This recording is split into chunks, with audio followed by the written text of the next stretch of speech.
네, 안녕하세요. 축구 생각입니다. 자, 이번 주와 다음 주에 토토가 없어요. 그래서 토토가 없기 때문에 원래 제가 지속적으로도 프로토를 올렸었지만 이번 주에도 여전히 프로토 또 올리도록 하겠습니다.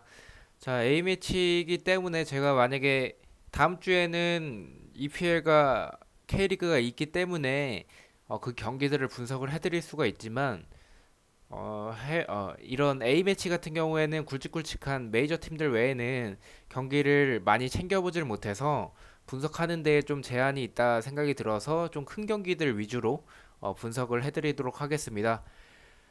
자, 그래서 A매치들은 이제 A매치이기 때문에 전문적인 것보다는 좀 간단하게 코멘트 위주로 생각을 해주시면 되고요.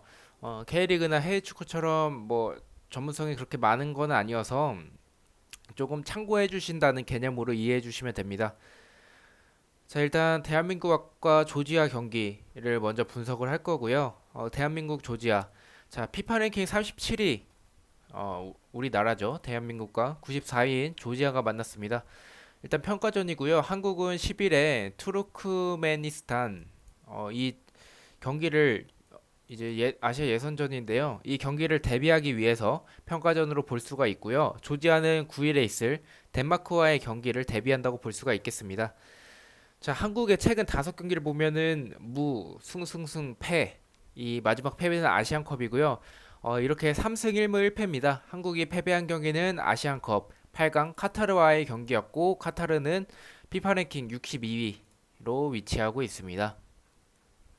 자, 한국의 이제 뭐 벤투 감독 같은 경우에는 후반부터 패스를 주고받으면서 빌드업을 통해서 경기를 풀어 나가는 그런 방향으로 지속적으로 축구를 해왔었고 이번에도 그런 방향으로 나가지 기존에 했던 전술대로 하지 않을까 싶습니다. 일단 한국 멤버가 굉장히 좋아요. 뭐 김신욱이 있고 황의조, 손흥민, 김보경, 이강인, 황인범, 김진수, 이용, 박지수, 뭐 김승규 등 최근 분위기 좋은 선수들이 많이 뽑혔습니다. 뭐 황희찬도 있고 여기서 김신욱도 뽑혔고 이동경 선수도 뽑히고 뭐 이승우 선수나 뭐 김문환 선수는 뭐 부상이라고 들었는데 뭐 이승우 선수는 아쉽게도 발탁이 되지 않았습니다. 이강인 선수도 발탁이 돼서 일단 최근 분위기가 좋은 선수들이 많이 뽑혔고요. 개인적으로는 최근에 이 나상호 선수가 도쿄에서 뛰는 걸로 알고 있는데 경기에 많이 뛰지 못하는 걸로 알고 있어요. 그래서 나상호 선수와 문선민 선수가 비슷한 롤을 한다고 치면은 저는 문선민 선수가 선발이 됐으면 좋겠다라는 조금 아쉬움이 있어요. 왜냐면 아마 벤투 감독 같은 경우에는 문선민 선수가 물론 역습에서는 좋은 선수로 당연히 그렇게 알고 있겠죠. 그러나 상대가 내리고 있을 때 물론 어, 뭐 월드컵 같은 경우에는 상대가 우리나라를 상대로 내리진 않겠죠. 엄청난 약팀이 아니라면. 그러나 아시아에서는 우리나라가 강팀이기 때문에 라인을 내리는 나라들이 많을 거예요. 그 라인을 내리는 나라들에 대해서 문선민이 효율이 좋지 않다라고 판단을 해서 지속적으로 뽑지 않고 있는 것 같아요. 그러나 전북에서의 모습을 보면 그렇게 상대가 라인을 내려도 문선민의 좋은 활약을 보여주고 있어서 문선민 선수는 계속해서 좋은 활약을 보여준다면 뽑힐 것 같고요. 개인적으로는 그래서 조금 아쉬워요. 나상호와 문선민이라고 한다면 저는 문선민을 뽑을 것 같고요. 뭐 지금 좋은 모습을 보이고 있는 뭐 이동경 선수도 좋은 모습을 보이고 있지만 결국에는 이동경과 문선민을 놓고 뽑자면 저는 문선민을 뽑을 것 같아요. 그러나 벤투 감독이 생각하고 있는 게 있을 거기 때문에 벤투 감독이 좋은 감독이고 해서 저는 벤투 감독을 믿도록 하겠습니다. 자, 그리고 한국은 황의조도 좋은 활약을 보이고 있어서 저는 황의조를 선발로 쓸 것 같고요. 황의조는 정말 잘해요. 그리고 김신욱이 경기가 좀 안 풀린다면 교체 투입이 되지 않을까 싶네요. 그래서 조지아를 상대로 더 이상의 설명이 필요 없어 보이는 대한민국이고요. 대한민국은 조지아의 평가전 이후에 9월 10일에 있을 다음 경기는 9월 10일에 있는 투르크메니스탄과의 예선전으로 인지해 주시면 됩니다. 자, 다음은 조지아로 넘어가겠습니다. 조지아는 최근 5경기 패승 패패승으로 마지막 그 승리한 경기는 네이션스 리그고 나머지 4경기는 유로 예선으로 알고 계시면 됩니다. 2승 3패를 했고요. 5경기 중에 총 2경기를 이겼는데 그 2경기 이긴 게 지브롤터 이런 나라가 있는지도 몰랐어요. 네. 이 나라와 카자흐스탄 상대로 이겼습니다. 카자흐스탄 같은 경우에는 네이션스 리그고요. 지브롤터는 피파 랭킹 198위. 네. 카자흐스탄 같은 경우에는 112위로 이렇게 나와져 있습니다. 일단 두 팀 다 그렇게 피파 랭킹이 높지 않은 팀들을 상대로 이겼다는 모습을 볼 수가 있고요. 일단 우리가 왜 조지아와 평가전을 하는지에 대해서 뉴스로 나와져 있는데 조지아는 터키, 러시아와 국경을 맞대고 있고 이란, 이라크 등 중동 국가와도 지리적으로 가깝다고 합니다. 그래서 아시아와 유럽의 특징을 고루 가지고 있는 국가로 볼 수 있고 경기 스타일은 좋은 체격을 바탕으로 수비 전술로 임하다가 빠른 역습을 하는 축구 스타일, 즉 선수비유 역습이라고 보시면 될 것 같습니다.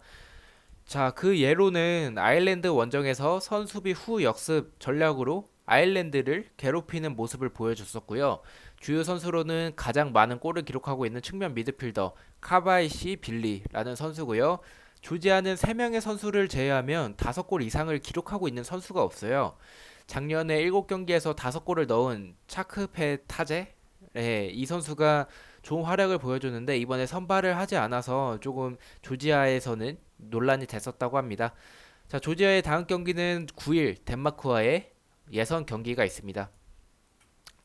자, 일단 조지아를 네, 선택한 이유가 조지아와 평가전 하는 이유가 아시아와 유럽의 특징을 고루 가지고 있는 부분도 있지만 저희가 상대하는 투르크메니스탄 이 팀과 비슷한 측면이 있어서 그 부분 때문에 조지아 평가전을 한다고 보시면 됩니다.